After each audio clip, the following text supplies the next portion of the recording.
Hi guys, welcome to my channel. Today we're going to be talking about critical realism and how I've used it in my PhD. I'm actually just making this video on a whim. Hopefully it's going to make it out there just as I send my methodology and theoretical framework chapter to my supervisors. And before we get started, let me tell you how I came to critical realism. Initially, when I conceptualized my study, it was supposed to be mixed methods. So then you have that thing of, positivism versus interpretivism. So then I got put towards pragmaticism, and I started reading the work of Dewey and commentary of the work of Dewey and, pragmaticism. But the problem is a lot of these things, when you're reading papers that have been published, people skim past their ontological and epistemological views because it's important, especially if they are pragmatists. But when you're doing a PhD, you do have to kind of talk about that. So, and I just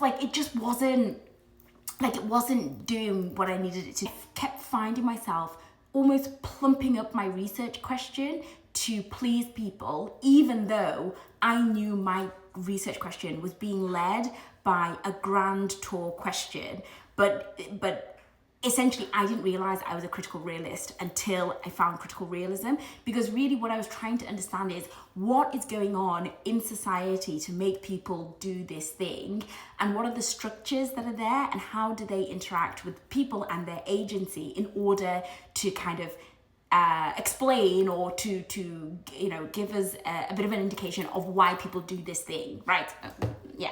So anyway, found critical realism, and I was like, oh my goodness, I can't even remember what the first thing I saw, but let's talk about the key important things to do with critical realism.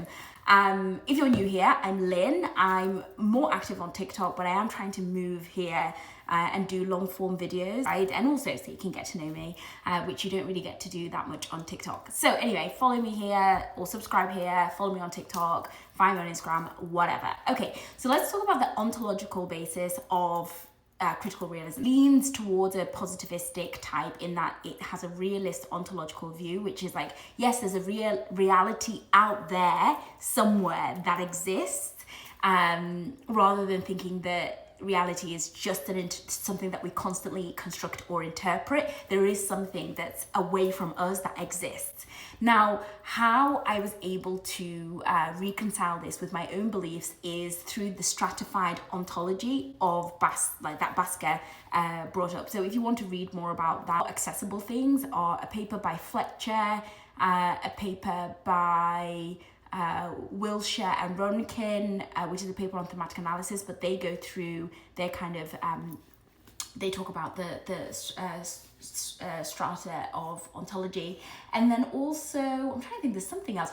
Denmark also does something, but make sure you get Denmark et al. They have a book which has been translated into English. They're the more accessible things that I can think of at the top of my head. What they're saying is that yes, there is something that's out there. However, that's only one layer of reality, and that's the real domain of reality where all these these things exist outside of our consciousness, but through the powers and the causal mechanisms, they actually cause events that we observe to happen and then essentially affect our experience of life. That to me was exactly what I was looking for, because when I was asking this question, which is why do these people do this, it seemed really simplistic unless it's framed in this strata.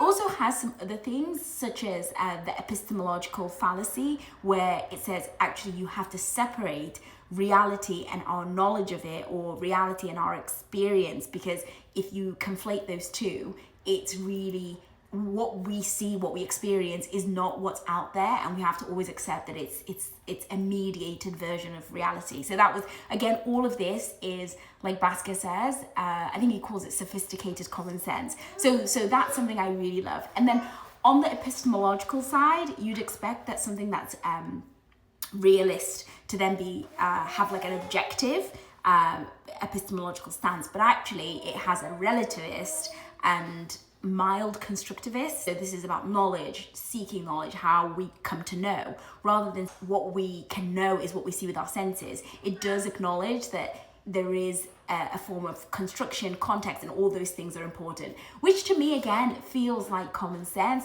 Yes, things are out there. However, you know, when we get to know them, you know, when we try to know them, language, discourse, context, all these things play a part. So that's kind of like my layperson's kind of rundown to the epistemology and ontology and the key things that I love about it. One thing that I'm also loving and that I like is it's and remember, critical realism is a tree of stuff. It's not just Basker's work.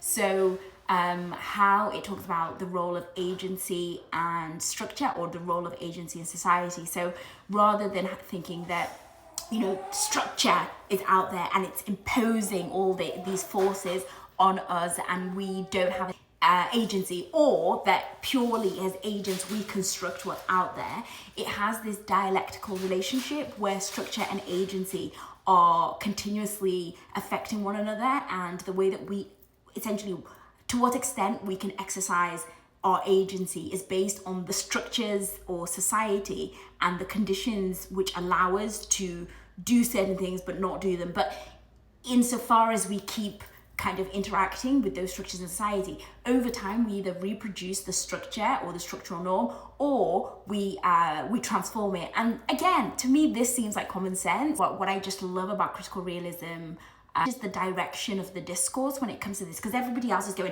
positivism, you know, determinism, whereas it's going up and down, round and round. And I guess that's what I love about critical realism.